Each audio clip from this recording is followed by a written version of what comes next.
ही दिखाया गया। जाहिर है जो बात इतनी बार दोहराई गई, इतनी बार सुनी गई, उस पर विश्वास ना करने का कोई कारण नहीं है। मैं भी वर्षों यही मानता रहा कि श्री राम ने मां सीता को त्याग दिया और यह उनकी बहुत बड़ी भूल थी। स्त्री जाति के प्रति उनका अनादर था। वाल्मीकि रामायण और रामचरितमानस के अलावा भी रामायण के लगभग 300 अलग अलग रूप हैं। रंगनाथ रामायण, अध्यात्म रामायण, कुमुदेंदु रामायण, राम अवतार चरितम, भावार्थ रामायण, जगमोहन रामायण, कंब रामायण, और सभी एक ही कथा को अलग अलग तरह से अलग अलग घटनाओं के माध्यम से सुनाते हैं। कहीं कुछ लिखा हुआ है तो कहीं कुछ और। राम की कथा ही नहीं, पात्रों के चरित्र और घटनाओं का स्वरूप भी एक दूसरे से काफी अलग है। तो सवाल यह है कि प्रामाणिक किसे माना जाए, सही कौन सी रामायण है? महर्षि वाल्मीकि श्री राम के युग में हुए थे। उन्होंने राम कथा स्वयं देवर्षि नारद से सुनी और कई घटनाओं में वो खुद भी शामिल थे। बहुत कुछ उन्होंने अपनी आंखों से भी देखा था। तो रामायण का वो रूप जो वाल्मीकि ने लिखा वही प्रत्यक्षदर्शी है, वही सत्य है और इसमें किसी को कोई संदेह नहीं होना चाहिए। अब आते हैं सीता परित्याग की कथा पर।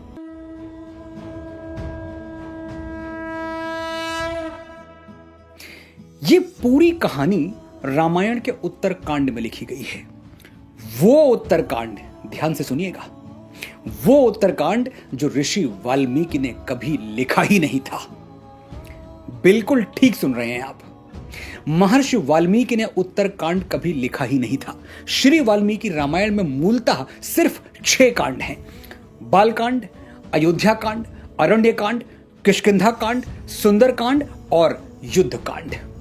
उत्तरकांड ओरिजिनल वाल्मीकि रामायण का अंश नहीं है। अब यह बात मानना शायद आपके लिए थोड़ा मुश्किल हो। मैं चाहता भी नहीं कि आपके प्रश्नों को यह कह के शांत कर दूं कि जो हम कह रहे हैं वही सही है, राम के नाम पर मान जाइए। बिल्कुल नहीं। हमारी संस्कृति में जिज्ञासा का सम्मान सिखाया जाता है, तर्क दिए जाते हैं, शास्त्रार्थ होते हैं। हम डांट कर या डरा कर किसी को कुछ नहीं मनवाते। ऋषिपुत्र नचिकेता के प्रश्नों के उत्तर स्वयं यमराज ने दिए। कठोपनिषद की यह कथा बहुत अद्भुत है और बहुत जल्द मैं इस पर एक पूरा वीडियो बनाऊंगा।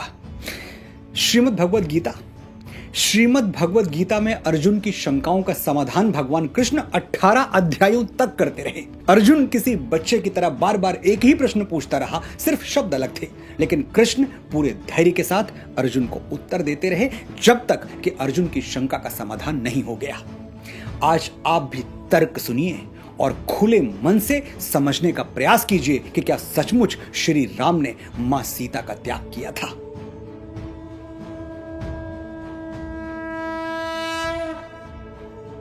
आपने अंग्रेजी के नॉवेल्स पढ़े होंगे। अक्सर वो समाप्त कैसे होते हैं?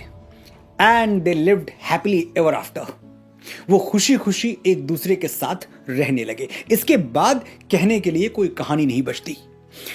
वाल्मीकि रामायण के युद्ध कांड का 128वां सर्ग कहता है, श्री राम राजा बन गए, विभीषण लंका चले गए, सुग्रीव किष्किंधा लौट गए, भरत सेनापति नियुक्त हो गए और इसके बाद श्लोक संख्या 95 से लेकर 106 तक हैप्पीली एवर आफ्टर का वर्णन है। कैसे श्री राम और सीता साथ रहते हुए खुशी खुशी अयोध्या पर राज करने लगे। श्लोक संख्या 106 के बाद क्या है? फलश्रुति। अब फलश्रुति क्या है? प्रथम वेद ऋग्वेद से लेकर जितने भी आस्तिक ग्रंथ रचे गए हैं उनके अंत में फलश्रुति लिखने की परंपरा है। फलश्रुति यानी सुनने का फल। ये कथा सुनने और सुनाने का क्या शुभ फल होगा। हनुमान चालीसा की फलश्रुति आपको जरूर याद होगी। जय जय जय हनुमान गोसाई, कृपा करहु गुरुदेव की नाई, जो सतबार पाठ कर कोई, छूटहि बंदी महासुख होई, जो यह पढ़े हनुमान चालीसा, होए सिद्ध साखी गौरीसा। यानी जो हनुमान चालीसा का पाठ करेगा उसके दुख समाप्त होंगे और सुख आरंभ हो जाएंगे। रामायण में भी श्लोक संख्या 107 से 123 तक ऋषि वाल्मीकि ने फलश्रुति लिखी है। यानी औपचारिक रूप से रामायण की कथा समाप्त हुई, कुछ और लिखने के लिए शेष नहीं रहा। युद्ध कांड अंतिम सर्ग का 119वां श्लोक सुनिए। रामायण मिदम कृत्सनम श्रवणतः पठतः सदा, प्रीयते सततम रामः सहि विष्णु सनातनः। कृत्सतम रामायणम, यानी यही संपूर्ण रामायण है। यह आधा तिहाई नहीं है, संपूर्ण है, कंप्लीट, फुल स्टॉप, इति। आगे 121वें श्लोक में वाल्मीकि लिखते हैं, एवमेतत् पुरा व्रतमाख्यानम भद्रमस्तु वह प्रव्याहरत विस्त्रब्धम बलम विष्णोः प्रवर्धताम। यानी ये इतिहास संपन्न हुआ, इसे ऐसे ही गाया जाए और इसे पढ़ने और गाने वालों का कल्याण हो। ऐसा लिखकर वाल्मीकि राम की कथा को पूर्ण घोषित कर देते हैं। जब कथा पूर्ण हो गई तो फिर अचानक उत्तर रामायण कहां से आ गया? साफ जाहिर है कि उत्तर कांड बाद में जोड़ा गया और वो पूरी तरह काल्पनिक है। ऐसा क्यों किया गया मैं नहीं जानता, लेकिन इसमें राम और सनातन के विरुद्ध षड्यंत्र की गंध तो आती है। रामायण का उत्तरकांड पढ़ते हुए बार बार लगता है कि जानबूझकर राम को कलुषित करने का, उनकी छवि को बिगाड़ने का प्रयास किया जा रहा है। उत्तरकांड का एक श्लोक है, सीता मादाय हस्तेन मधुमैरेयकम शुचि पाययामास काकुत्स्थः शचीमिव पुरंदरः।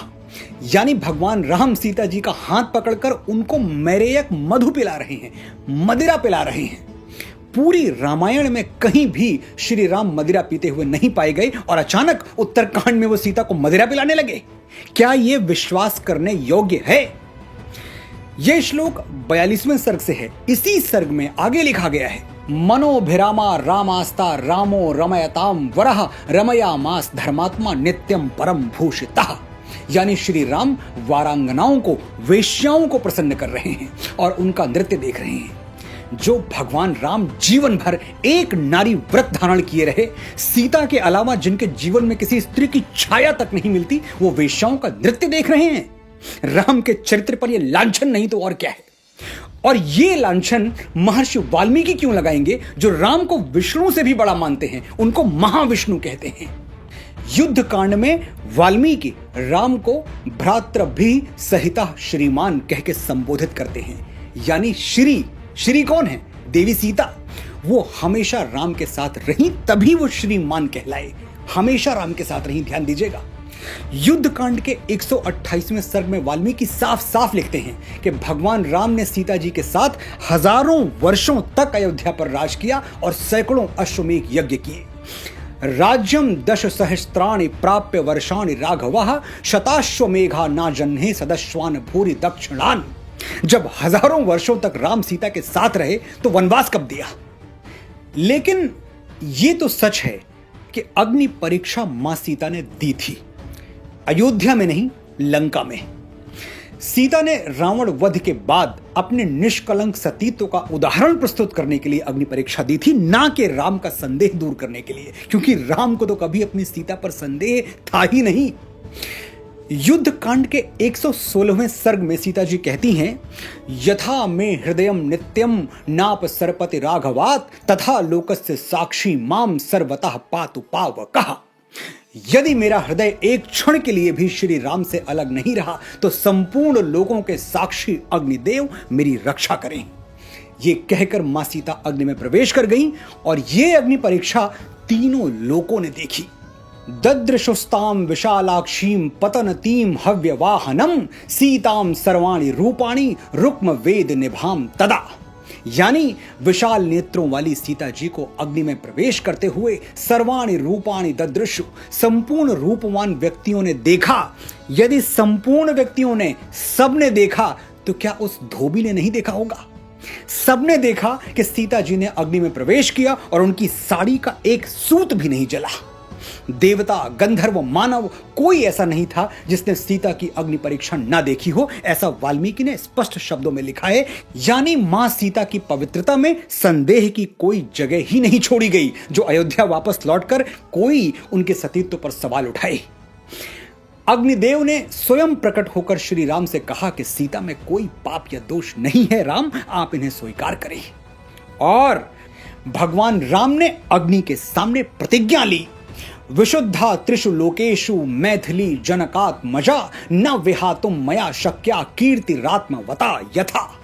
हे अग्निदेव, मैं आपको वचन देता हूं कि जैसे एक यशस्वी व्यक्ति अपनी कीर्ति का त्याग नहीं करता, मैं जीवन भर सीता का त्याग नहीं करूंगा।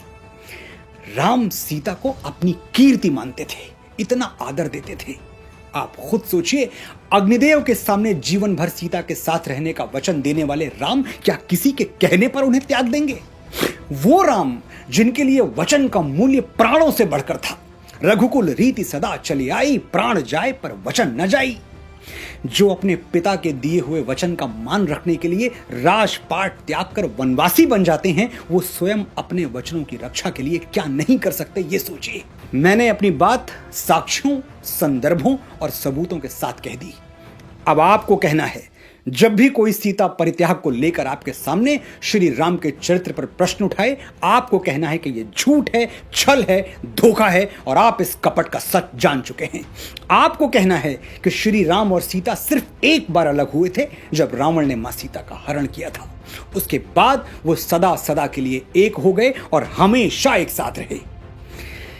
ये कहना कठिन है कि उत्तर रामायण नाम का ये झूठ रचा किसने, इसका रचयिता कौन है, ये भ्रम फैलाया किसने। लेकिन शोध करने वाले मानते हैं कि लगभग 2500 साल पहले जब भारत भूमि पर कुछ और भी धर्म पनपने लगे, तब हमारे सनातन ग्रंथों के साथ बड़ी मात्रा में छेड़छाड़ हुई।